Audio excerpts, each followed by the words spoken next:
नमस्कार है आपका हमारे चैनल hematteach.com में। तो साथियों, आज हम आपको बताने वाले हैं अध्याय 2 बहुपद कक्षा 10 के बारे में। तो साथियों, बहुपद के अंदर सबसे पहले आपको हम थोड़ा बेसिक बताएंगे, उसके बाद साथियों हम आपको प्रश्नावली बताने वाले हैं। साथियों, तो अपनी सब्र की पेटियों को बांध लीजिए और चलते हैं। तो साथियों, जो बहुपद होते हैं वह बहुत प्रकार के होते हैं। सबसे पहला बहुपद है रेखिक बहुपद। तो साथियों, रेखिक बहुपद के अंदर जिस बहुपद में अर्थात जिस समीकरण जो एकदम घात के साथ x plus 1 y minus x। तो साथियों, ये रेखिक बहुपद के उदाहरण हैं। साथियों, इसकी परिभाषा होती है जिस समीकरण की घात 1 होती है उसे रेखिक बहुपद कहते हैं। साथियों, तो साथियों 2 नंबर है हमारे द्विघात बहुपद।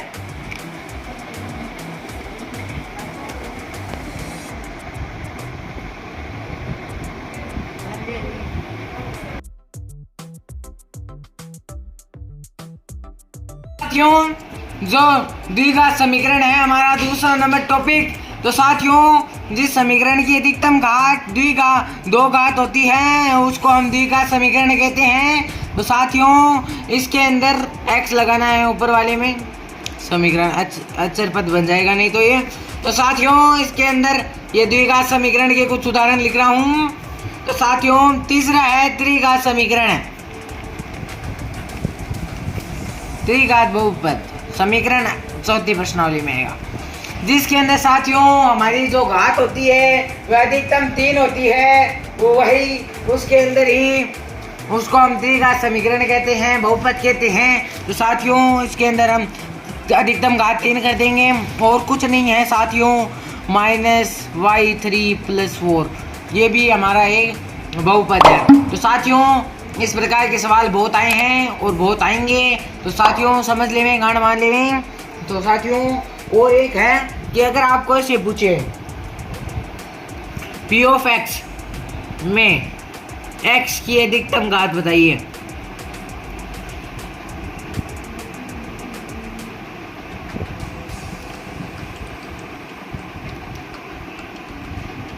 तो साथियों इसमें x की अधिकतम घात n या x होगी। क्योंकि साथियों कोई संख्या नहीं दी है तो इसकी घात n होगी, ठीक है। तो साथियों, उदाहरण संख्या 1 है। नीचे दी गई आकृति 2.9 में ग्राफ को देखिए और प्रत्येक आकृति y बराबर p ऑफ x, जहां p ऑफ x एक बहुपद है का ग्राफ है। ग्राफ से प्रत्येक के लिए p ऑफ x के शून्य की संख्या की जांच कीजिए। साथियों, इसके अंदर ज़्यादा कुछ नहीं करना है।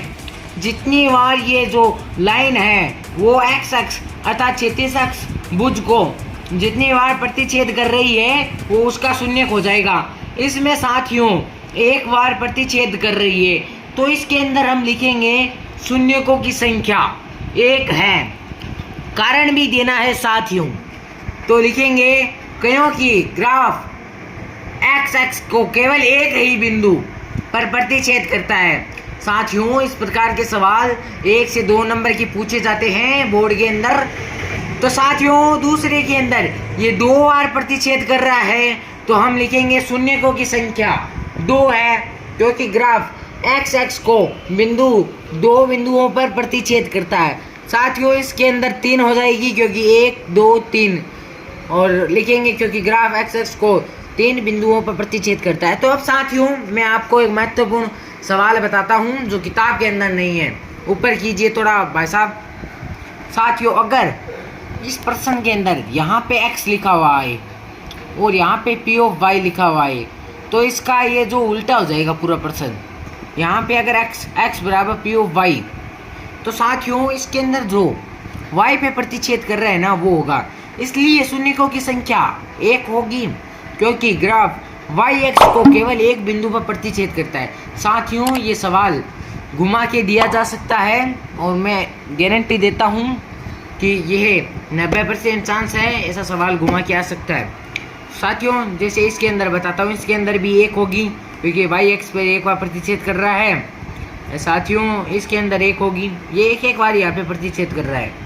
तो थोड़ा कैमरा मैन ऊंचा करो। किसी बहुपद p ऑफ x के लिए y बराबर p ऑफ x का ग्राफ नीचे आकृति 2.10 में दिया गया है। प्रत्येक स्थिति में p ऑफ x के शून्य की संख्या ज्ञात कीजिए। तो साथियों मैंने अभी उदाहरण समझाया है, उसी प्रकार का ये है। साथियों ये सीधा समझा देता हूँ, फालतू टाइम वेस्ट करता नहीं हूँ। इसमें साथियों होगा शून्यकों की संख्या 0 है क्योंकि ग्राफ x को कोई किसी भी बिंदु पर प्रतिच्छेद नहीं करता है। साथियों दूसरे के अंदर 1 हो जाएगा क्योंकि ग्राफ x को केवल एक ही बिंदु पर प्रतिच्छेद करता है। इसके अंदर 3 हो जाएगी साथियों। तो इसी प्रकार इसको कर लेना है, ये स्वयं आप करेंगे।